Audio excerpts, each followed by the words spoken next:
And now, Pujya Atman Sri Swami Jyotirmayananda commences tonight's Satsang with a Sanskrit peace chant.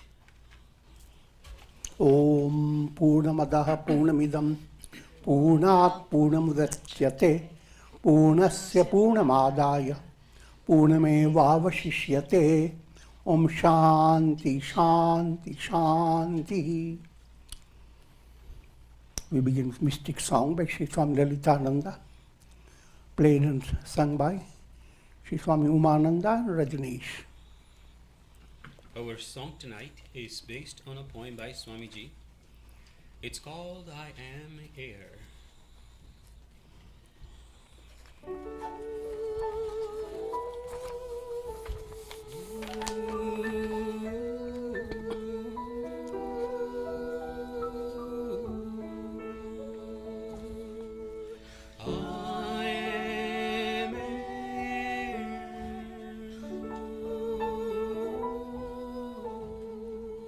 In the ocean waves, I play without any care. I age in snowy hair, rejoicing in youth at a spring fair.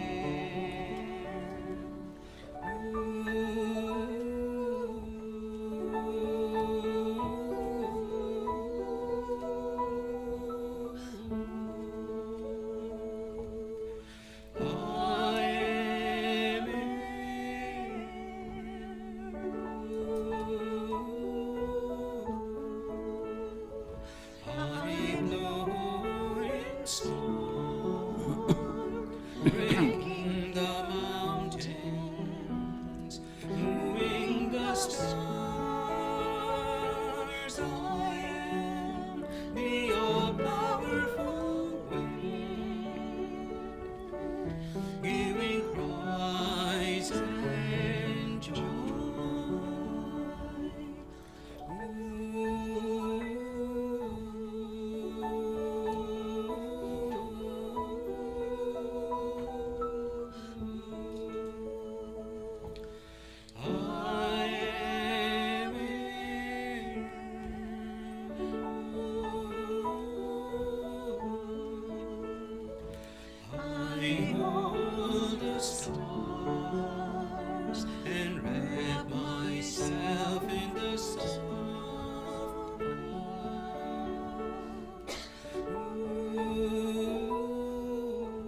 We are recording from the ashram of our revered Guru, Pujya Atman Sri Swami Jyotirmayananda in Miami, Florida. Today is September the 19th, 2018, Wednesday evening, and tonight Swamiji will be lecturing on Yoga Vasistha. This is series 2018, class number 75. And now Pujya Atman Sri Swami Jyotirmayananda. Om Brahmanandam Paramasukhadam Kevalam Jnana Murtim Dvandvatihitam Gagana Sadrisham Tattvamasyaadi Lakshyam Ekam Nityam Vimalamachalam Sarvadhi Sakshi Bhutam Bhavatihitam Trigunarahitam Sadgurum Tam Namami. Om. Adorations to Sadguru, who is Brahman, the giver of supreme bliss, embodiment of pure consciousness, one without a second, vast as the ether, infinite, eternal, beyond the three gunas and their modifications, the supreme preceptor. Yoga Vasistha Utpatti Prakarana, section 96.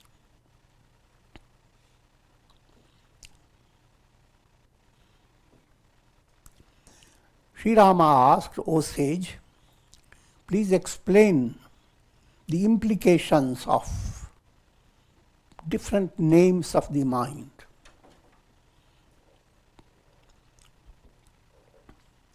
Sage Vasistha had used many names: ego, chitta, memory, vasanas, avidya, prakriti, sanskriti, and so many names he had used. And now those names are going to be explained.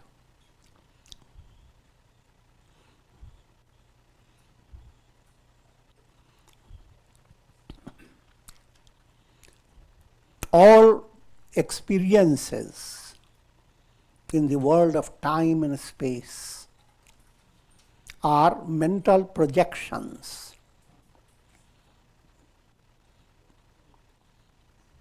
Just like all that you experience these days with your iPad.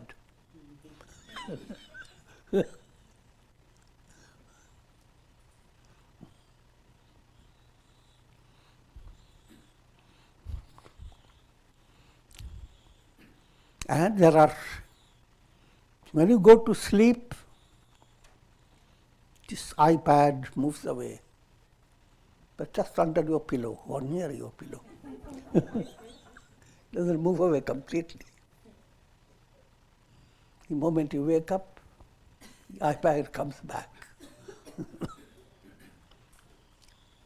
But the idea to understand that no matter how the mind may present a picture of misery, turmoil, adversity after adversity, expansion beyond your imagination, height beyond any limit, depth beyond any limit, history without any limit. All that your mind presents seems like a very big world, very vast. And yet, it's all the iPad business.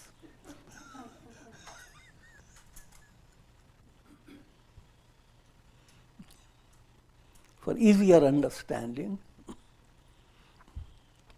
you sleep and enter the dream. Dream world, while dreaming, has no limit. It's the whole cosmos, with its stars, with its mountains, with history of past, present, and future, and countless things of this dream.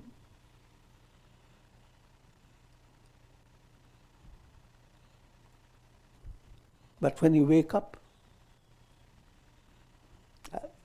you swallow up the entire dream.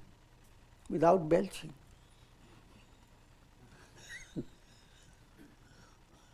Dream doesn't exist. It was just an iPad creating all the illusions. That's the profounder reality that your mind has to work upon. How to? You are working constantly. In reality, you are beyond all these. You are the supreme pad. Brahman, conscious, pure consciousness. But you are involved with constantly projections. And we're defining yourself in the terms of projections. You are sleeping on the bed, but you are defining yourself as a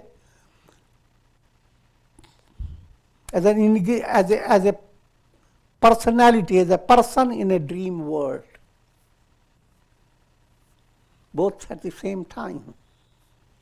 You are pure consciousness. And at the same time, you are involved with projections of the citta. And things become so confused that when you are asked, who am I? You look for yourself in your dream world.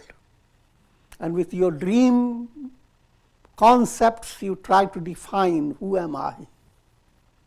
In other words, that I is not from the dream world. That I am cannot be brought into your mental concept. That I am is awakening state. The entire dream must move away. Or while dreaming, you must have that awareness that this is a dream. And so you allow the dream to become an amusement. In your dream, you see yourself climbing at steps. And you see yourself suddenly missing a step and falling down.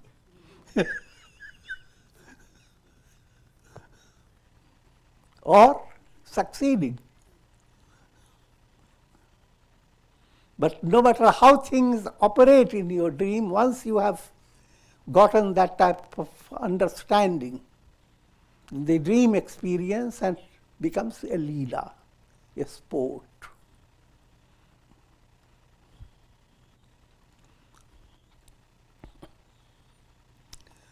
Similarly, all world experience, no matter how fantastic it may appear to be with all the history books and voluminous informations, just this earth planet, and from distant stars, this earth also looks like a little star. Hardly doesn't know how to twinkle.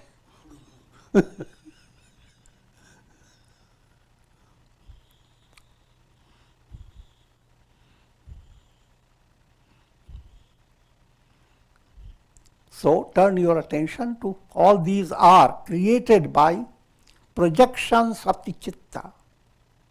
Yoga citta vritti nirodha. All your world experience is in and through your mind. And the mind is able to project all this on the basis of consciousness. You have to have a pad.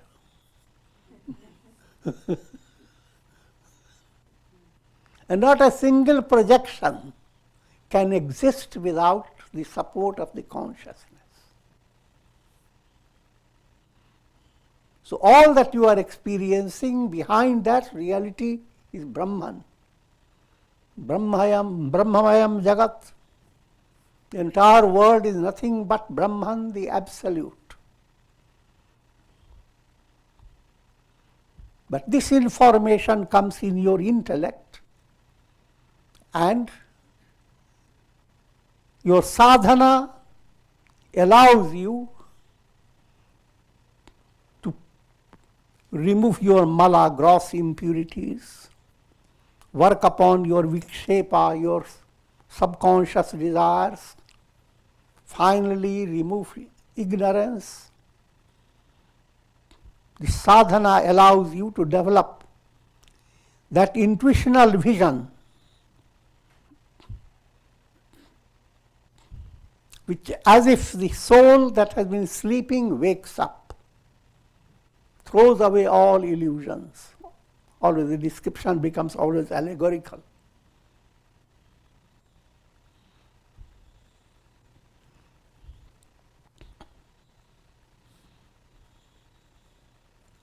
Sri Vasistha replied, O Rama, the self, tinged by ignorance, slips into a state where it swings between two views.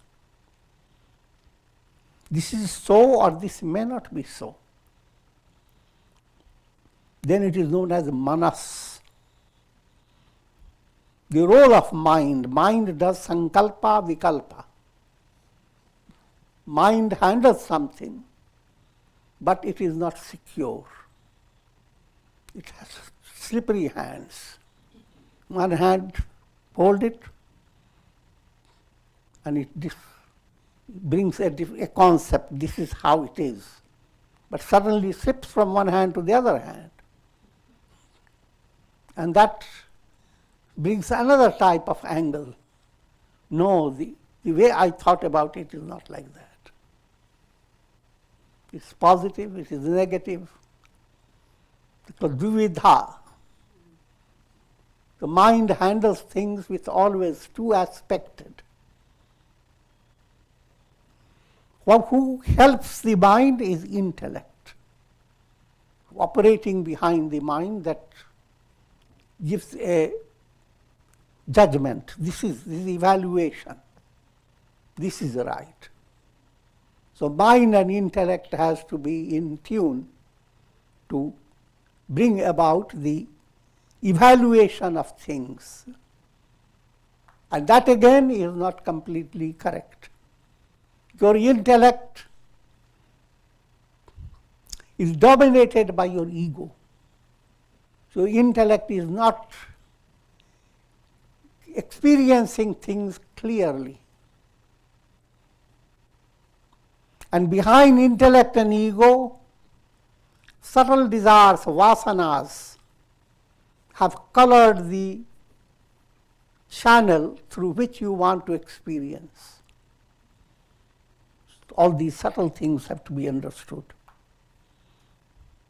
So first stage, understand the mind that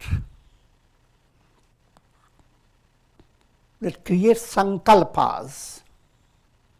Sankalpas are not decisive experiences, but mental concepts. Sankalpas go along with vikalpa.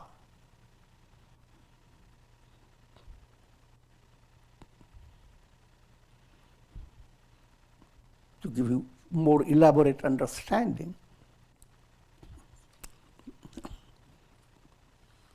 you develop a sense of boredom in your daily life. Now you develop the idea, sankalpa comes. Let me go for a trip.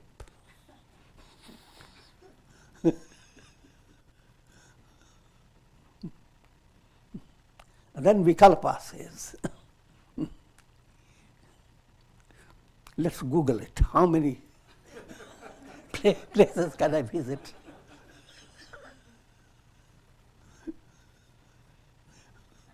Then sankalpa and vikalpa go on working until you come to a decision by your ego, rather by your intellect.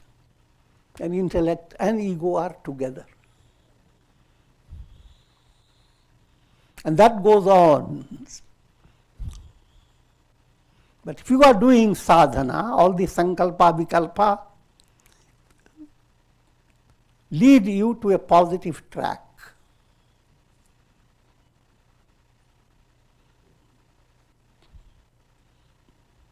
The operation of sankalpa vikalpa is not defective. It's a natural, just like a tree must shake in order to be healthy. Your mind must have sankalpa vikalpa, otherwise you become narrow-minded. You are gripped by one idea and don't want to change it.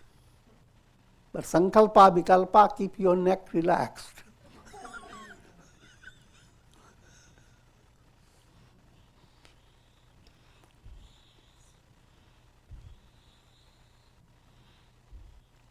When the self comes to decide upon one of the two views, it is referred to as buddhi. So when sankalpa vikalpa goes on, buddhi, intellect, it reasons, ascertains, analyzes, evaluates. But under the domination of ego. But if you do sadhana and advance, intellect gains strength. You can look into the eyes of the ego and say, what is better, fact or the lie?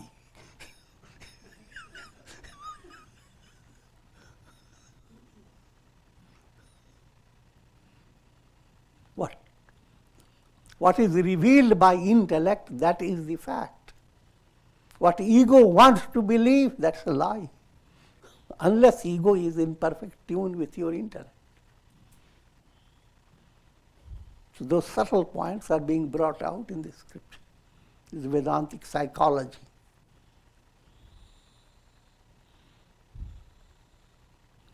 When the self develops identification with the limited body, it assumes the form of ahamkara, egoism, which expresses in this manner, I am this body, I am this mortal individual.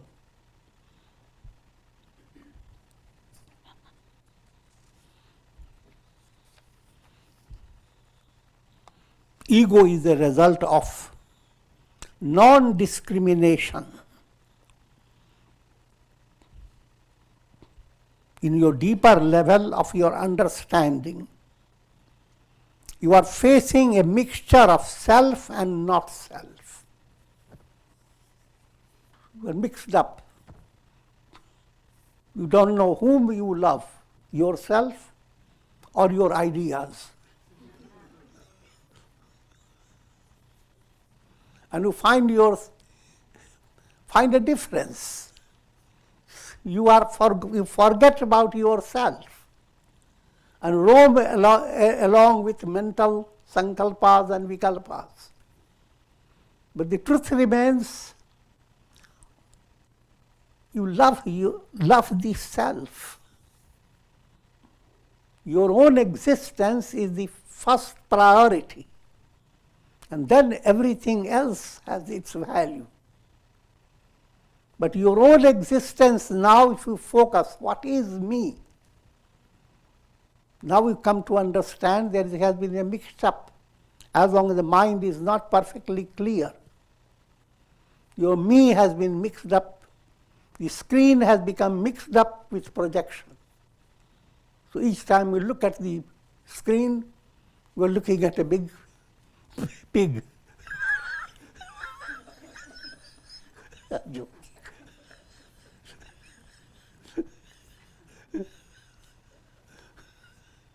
We're looking at a figure.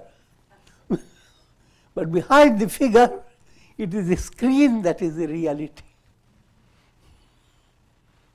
So, each time you look within yourself, who is me? What you see is your imaginary ego. If you go through further profound movement to understand, that ego is nothing but the screen. The I am, your shifty ego, shifty I am, is sustained by absolute I am.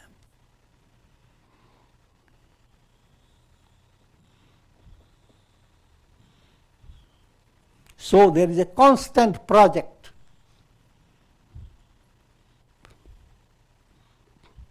of discovering who am I.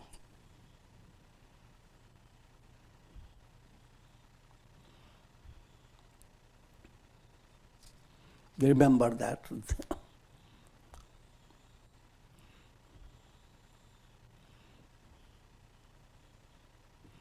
Deho devalayo prokta.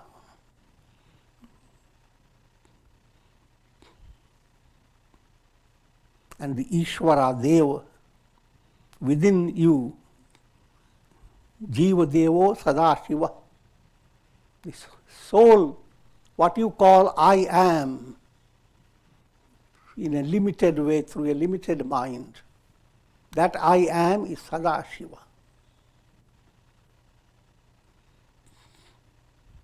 Tyajed ajnana nirmalyam. What is needed now? Live to wipe off ignorance and its related effects. The more you do, the more you discover Soham. Soham means I am that.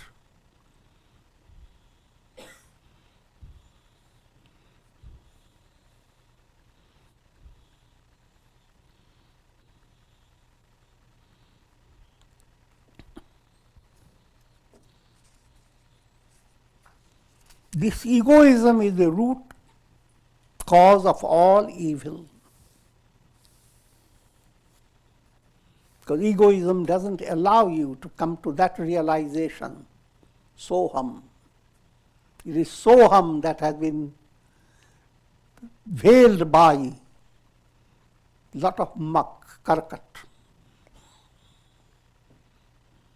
Just like you have a golden plate has been given to you, but it is full of muck all over. So look at it, throw the whole thing away. So bad. Look at your life, it seems empty. But have patience. Take the plate and start removing those muck. And the more you remove, the more you realize profounder value coming up until you are with pure gold. So it's a wiping process.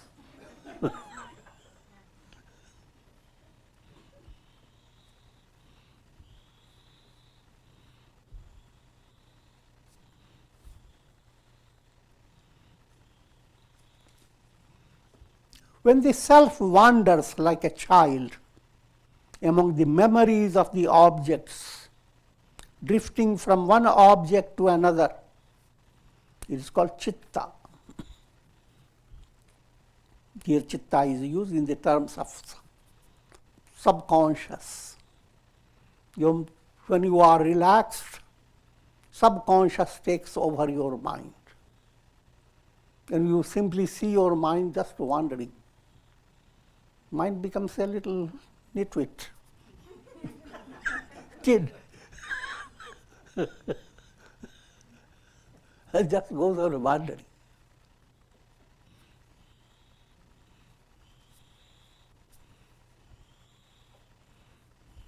In this state,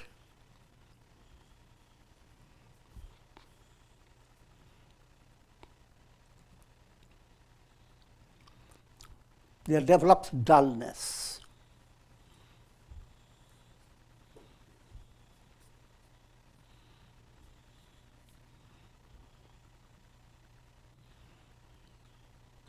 When the self is associated with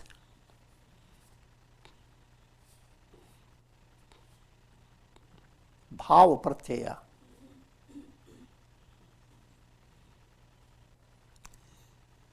again I'm giving that subtle point.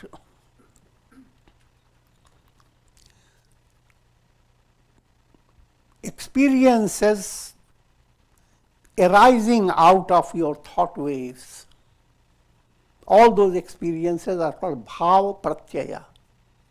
Projections are pratyaya. Bhav, presence of projections. So behind all your experiences, bhava pratyaya is the basis. It is bhava pratyaya bringing out all experiences. Just like a drama show, a cinema show, goes on bringing out all those stories as long as projection is going on. But once projection movement stops, then what is there? There is nothing but the screen. So presence of projection, that's bhava pratyaya, cinema show goes on. Absence of projection, that's called pratyaya bhav. Bhav pratyaya, presence of perceptions, and perceptions become absent.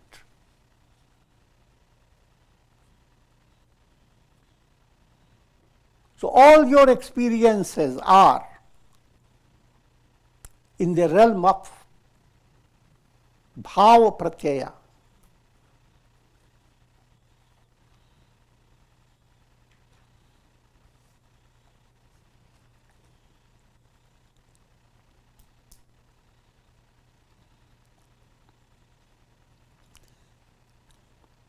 Led by ignorance, the self forgets itself.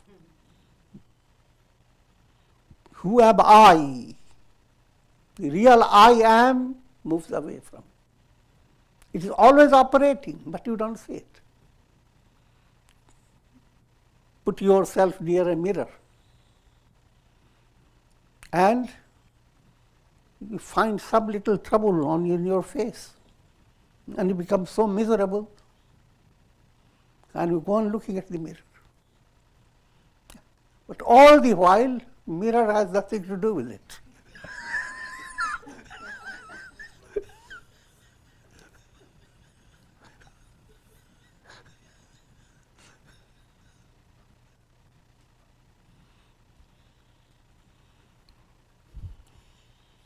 That's same thing with consciousness. Your awareness remains untouched.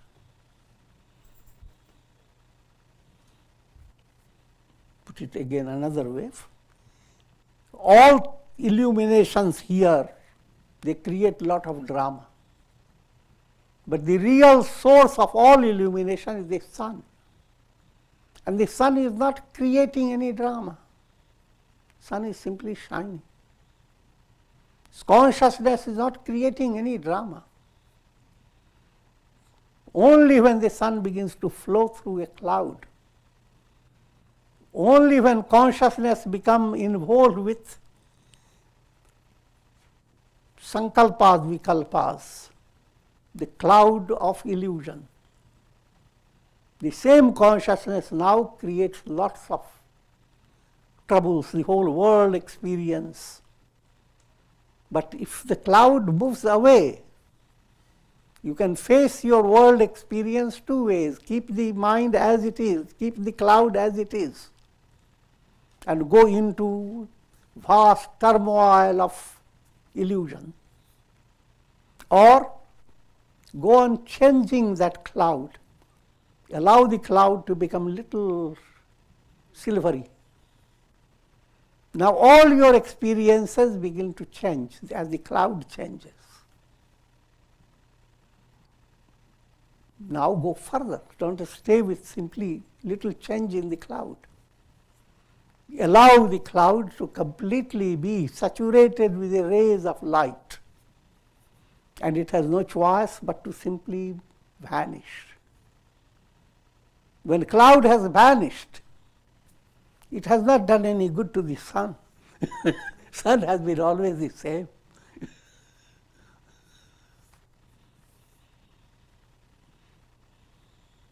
So that's the way Your real self is always the same.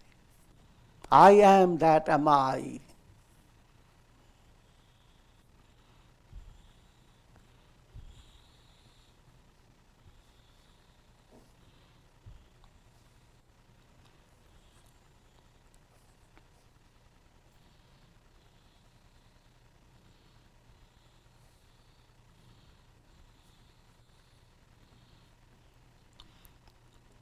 When the self desires objects, regardless of whether the objects have been experienced before or not, and continues to wander through repeated embodiments, it's called sansriti. Different terms are used, and they are Sage Vashtaji introducing to you. The world process called bhavavyadhi, the world process called sansriti. Sansriti, it's a deeper meaning behind it.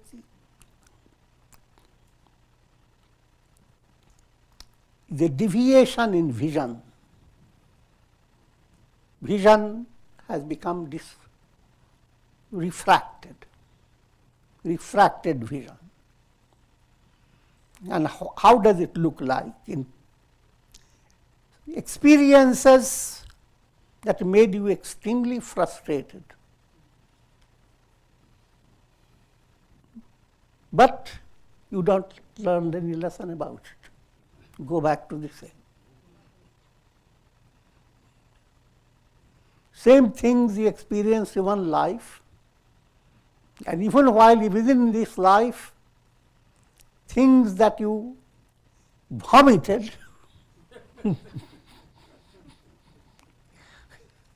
later you taste it.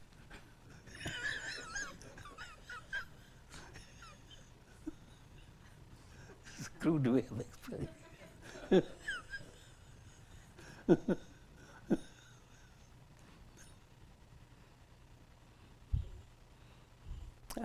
And similar things continue from one life to another without learning lesson. That predicament is called sansriti.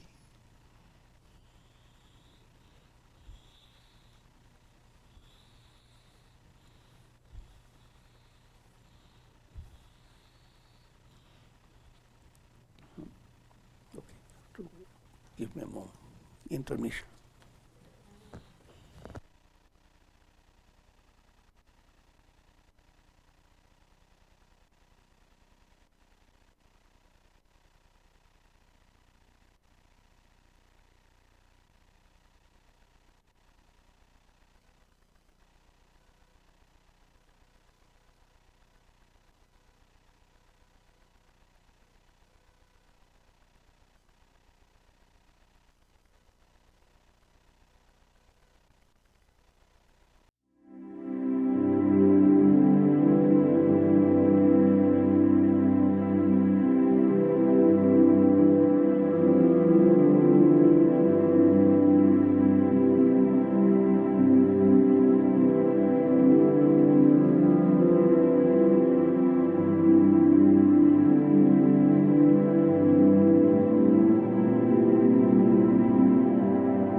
when the self is associated with subtle desires,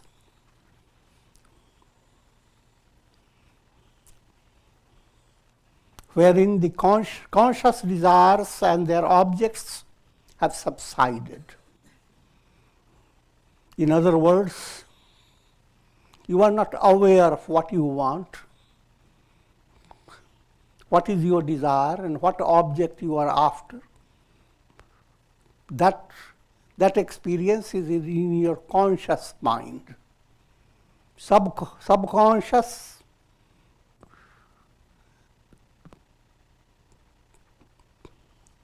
in subconscious state, you are not aware of this. And that's the role of vasanas. In other words, you come to realize you have a problem. Ask yourself, but what is the problem? You don't know it.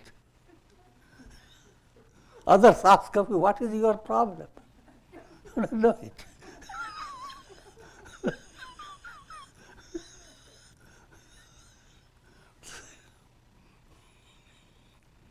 And you are being led. Suddenly you realize this is what I want, led by your subconscious. Vasanas. Vasanas now begin to bring situations that can be comfortable to you depending upon what type of vasana. If vasana is for food, then sight of food will make you relax.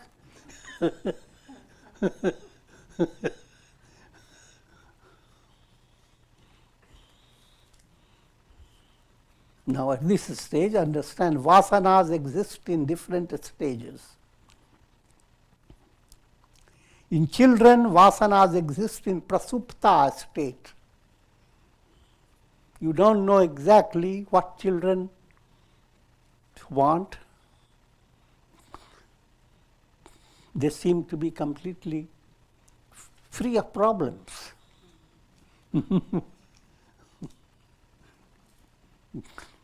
They may cry, but they don't worry.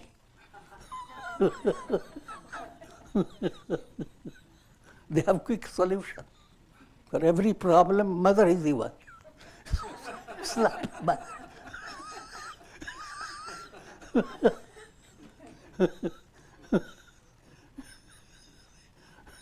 If her hand restrains, the baby is pleased that the mouth is smiling. So I'm talking about baby psychology.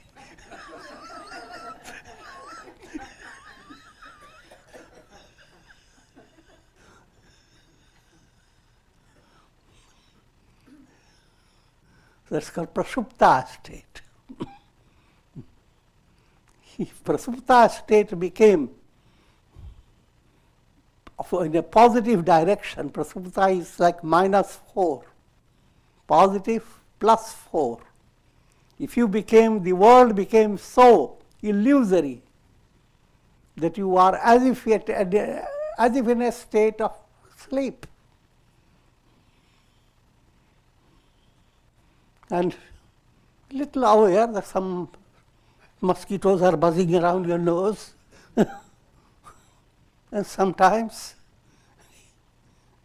you are not aware. So many things happen. That's prasupta state of vasana. Next state, if you go through certain disciplines in the ashrams or by doing some sadhana, especially a very controlled type of life,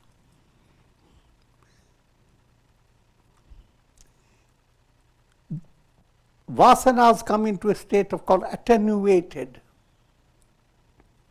Here again, first let me make you understand. Vasanas come in two aspects: Shubha vasana, Ashubha vasana. Ashubha vasana is impure vasana. It is impure vasana that is your trouble. That's the maker of trouble. And all the study of different stages are for the impure vasana. And the ingredients that go to form impure vasana, they are kleshas, ignorance, egoism, attachment, hatred, fear of death. These have become the basis of your subconscious impressions. And all these are as if asleep in a child, as if not affected by it. But it is not a secure state. As the child begins to grow, all this begin to develop. So that's not cure. Suppressing them to that state, that's not the cure of the problem. Tanu avastha, if you go through the ashram and live a lifestyle life very well controlled and well guided, there comes a stage you begin to discover there's so many stressful things that used to bother you, they don't bother you at all. And surprising. Even situations that provoke anger, they don't provoke any anger, they provoke smiles.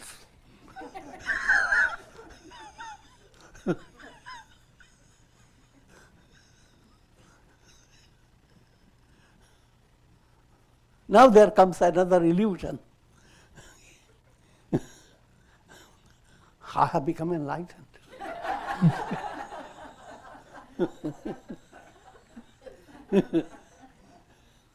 And you find such a relaxation in your spine.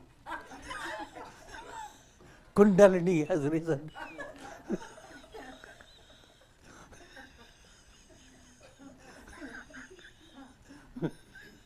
But how is it people are not recognizing that?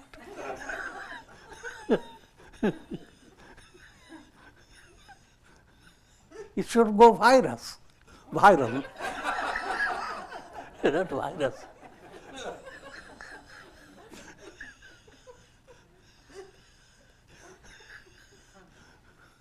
So you are in that state. And in other words, it is not secure. The root cause is not gone yet. In a simple way, it is described like you have put a poisonous snake into a refrigerator. And then you come to find the snake, and snake is just like a rope. Now you put it around your neck, looks wonderful.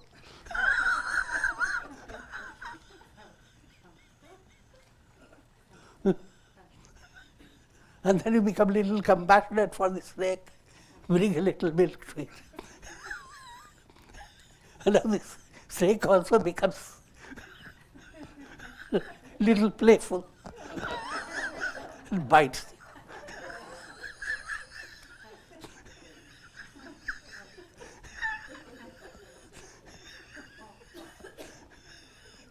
So, vasana in attenuated state requires proper handling of that state. It's a positive state, but do not become satisfied with it. Now there is more need for your sustained sadhana.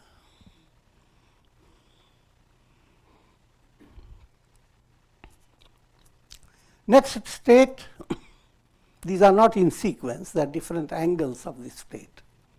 Next state is kshiptavastha.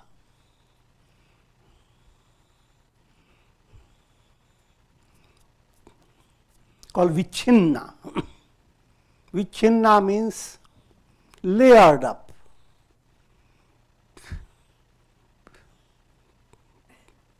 You have many negative ideas and attitudes, even towards a person with whom you are talking, but you put them under blanket.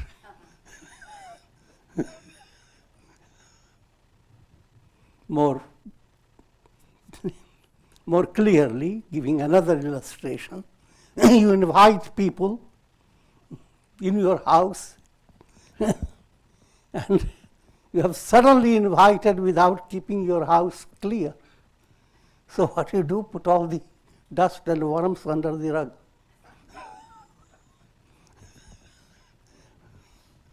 And they come and they say, oh, what a wonderful, things were excellent. It looks excellent, but it is not so. That's the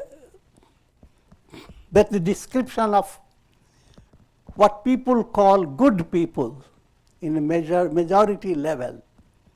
Good people. They know how to be gracious. They know how to handle various civilized manners. But under provocation, they also know how to be foxy and treacherous.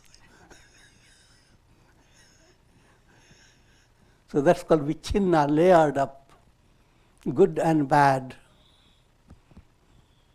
And then next one is called udar, generous.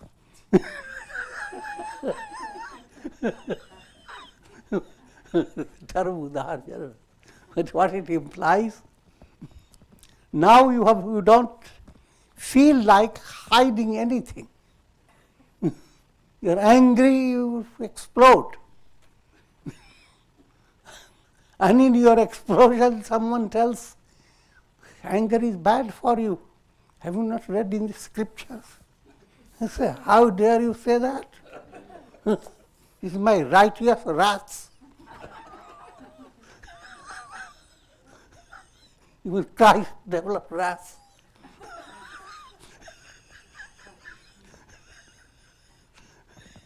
Anymore, you are going to be knocked off. That's the udar.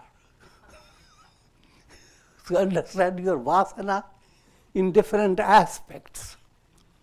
Now, what's the goal behind it? Dagdha bija avastha.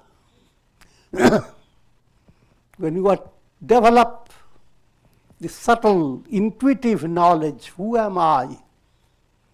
Once that knowledge has become revealed, you are not working with the desires for the world. The entire world experience becomes little. Once you know,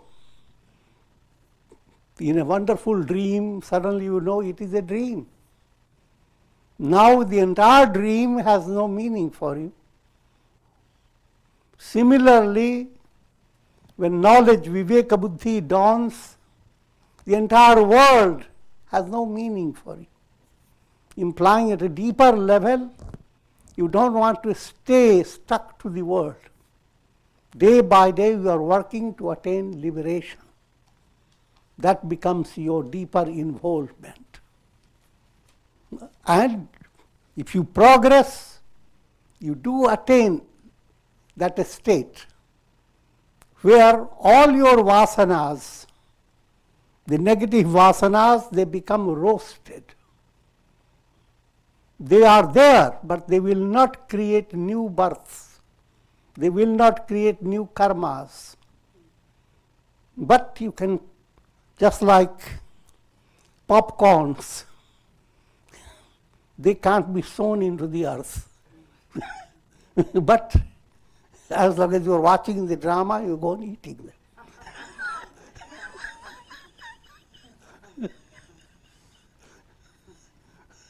So that type of vasana that goes on giving relish to your life, but at the same time they are not creating any karmas. They are called burnt up vasanas, roasted vasanas.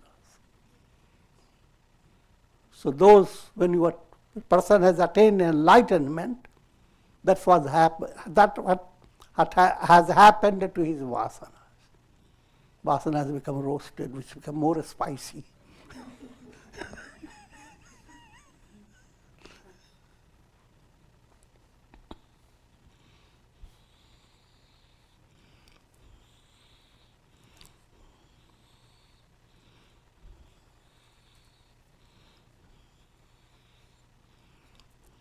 It is the self that has become the world process through ignorance, avidya.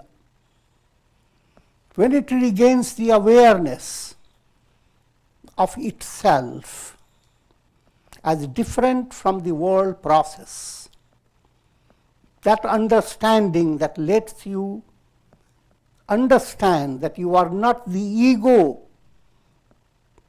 me, you are the egoless self. You are not the ego pad. You are the Paramatma pad. Once that is well understood and realized, but this whole process is called vidya. Ignorance takes you away from the screen, drowns you in the projections. Vidya takes you away from projections and reveals the screen behind all that. It's two different processes.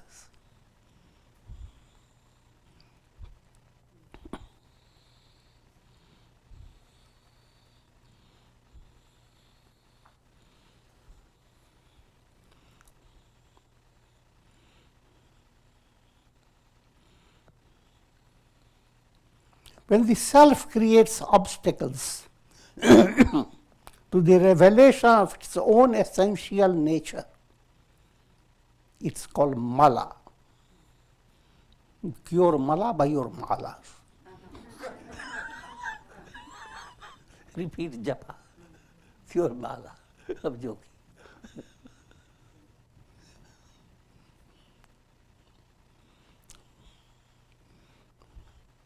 Malas are gross impurities. And even those impurities, what's their root? What's the screen behind those impurities? Same Brahman.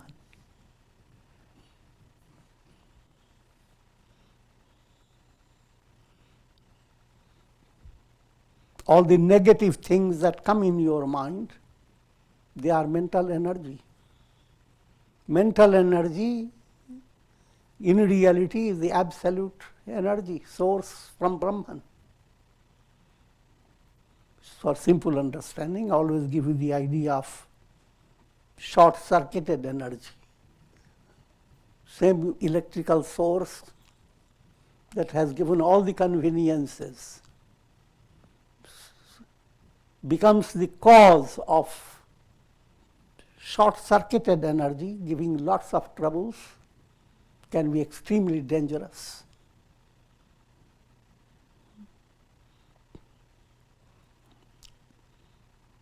But all short-circuited energy needs to be corrected. In divine plan, short-circuited energy is carried on by demoniac forces. They are called demons behind them. Impurities, demons, and asuras. Short-circuited energy brings disharmony in your personality. Movement to harmony is called sura. Put in sur, put it in tune. Movement away from harmony is called asur. You are out of tune.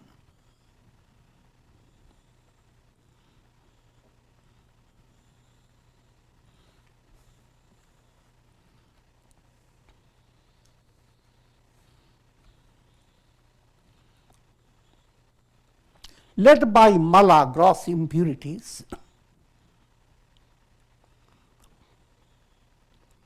one becomes completely oblivious of his divine source. Then that's called vismriti, lack of memory.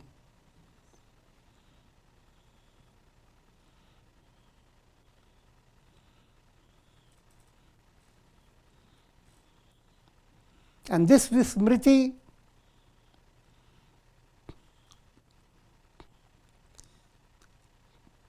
brings about vikshepa, mental distractions, because you are not settled. Who am I?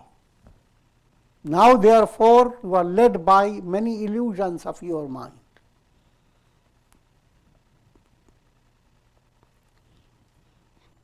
You are dealing with ego, but you don't know where it lives, what it is.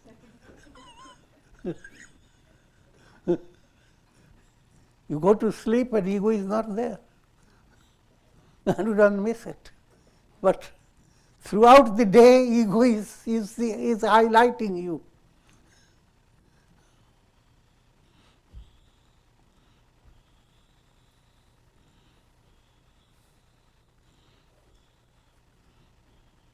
So ego-led mind doesn't know what it wants. It has lots of expectations. It's called vikshepa.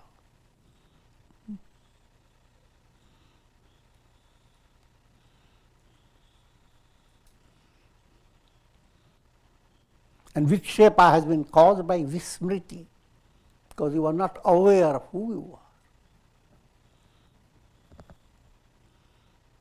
When identified with the mind, the self assumes the role of limitation and tries to delight the soul with the function of the senses.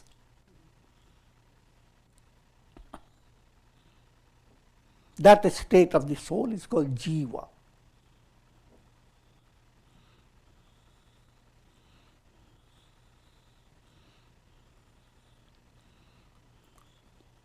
The ja term relates to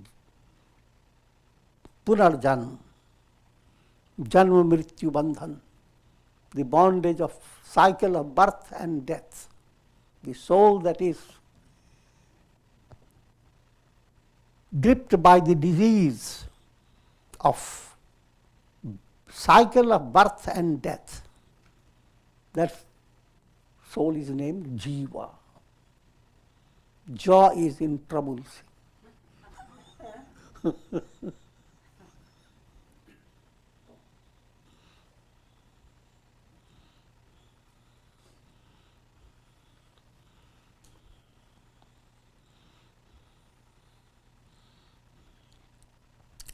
The same self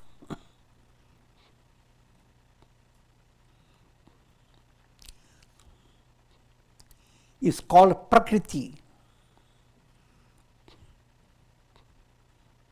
As I have explained to you, the magical power. Self is Brahman.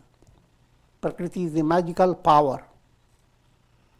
This is Prakriti which is the material cause of the entire creation.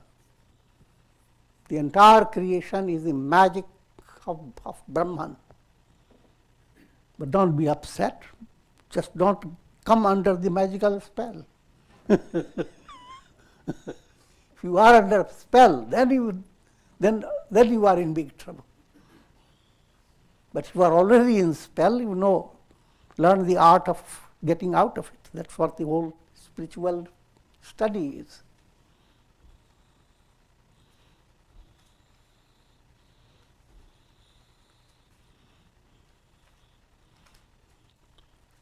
And when that aspect of Prakriti that hides the real and makes the unreal appear real, then it's called Maya, anirvachaniya. Hides the rope and makes a snake arise out of that. And it is such a development that you can't describe it. Indescribable. Anirvachaniya. And with this I'm concluding. Om Purnamadaha Purnamidam Purnat Purnamudachyate Purnasya Purnamadaya Purnamevavashishyate. Om Shanti Shanti Shanti. Om Namah Shivaya.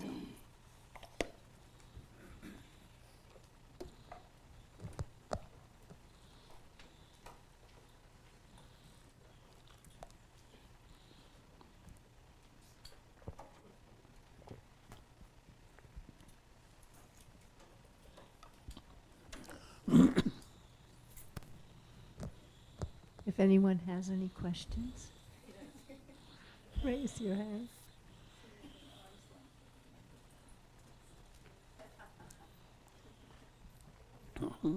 Pranam Gurudev.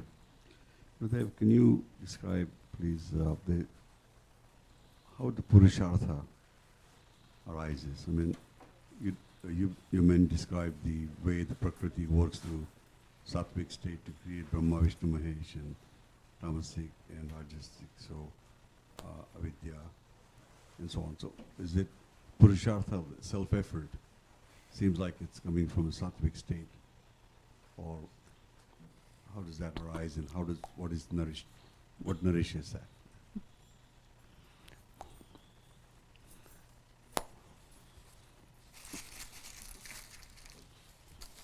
First point to understand that every individual is jiva, and jiva is like sun reflecting in a jar, like a reflected sun. But this is allegorical simile. Soul, there is intrinsic urge to let the truth shine. What makes the sun shine in spite of all the clouds? So in any state, any soul cannot stay conditioned with the mind. Mind has to move away. You have to understand, this is not like a problem arising because you are holding everything like a concrete objects. This is an abstract process. In other words, let me give you another simile. A child asks his father, "Look, the sun has sunk into that water. I see it. What caused the sun to sink in its water?" The father says, "But then this sunken sun has the purushartha, the self-effort. It's waiting for the water to become a little clear or to dry up, and it will go back."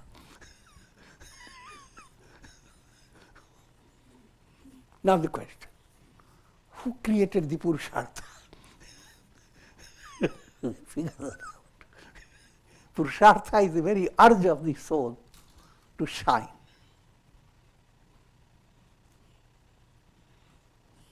And so no person, no human being can stay relaxed, led by that urge. Everyone wants to go after three things: Sat, Chit, Ananda. You want to exist. You want to know everything. You want to be very happy.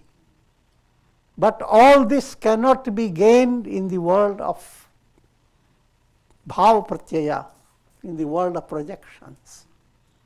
Now therefore, a purushartha develops within yourself, which is innate from your own soul, soul's movement, how to move away from mind's bondage. Now that purushartha gathers grace. If you are moving in the right way, then another thing happens. Because your reality is the sun. You are not really moving towards something with a big distance. It's a matter of removing the illusion. Now grace begins to work to remove the layers of illusion. So what your Purushartha could not do so easily, grace does it. Purushartha plus grace accelerates your spiritual move. That's the basic idea. Now figure out who created what.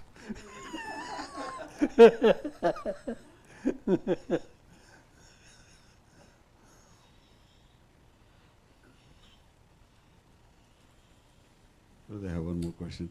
You discussed yesterday that the sages realized that there has never been the reflections. But when the sage lives in the world, the Jivan Mukta, how does he, what is the state of the dual consciousness? What is that like? Simple way to understand, say you are a great doctor you, and express your talent, etc.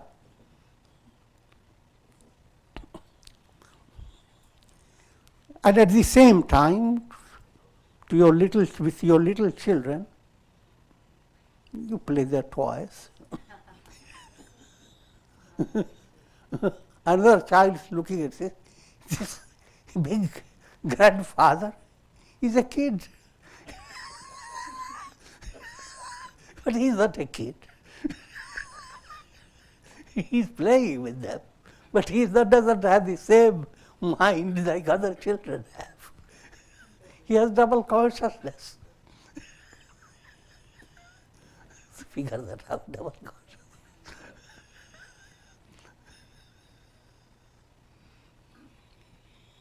Okay.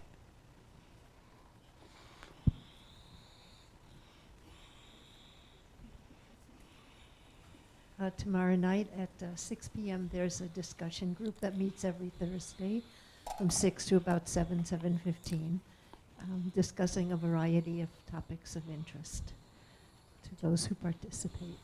Friday, Swamiji lectures on the Ramayana according to Saint Tulsi Das Ji. Saturday, pranayam followed by guided meditation. And Sunday, Swamiji continues with the study of the Bhagavad Gita, and we have a delicious dinner. And remember, getting closer to Navaratri Puja, Friday, October 5th to Sunday, October 14th. So plan to be together for that wonderful, wonderful puja. And it is time to come for Kumkum blessing.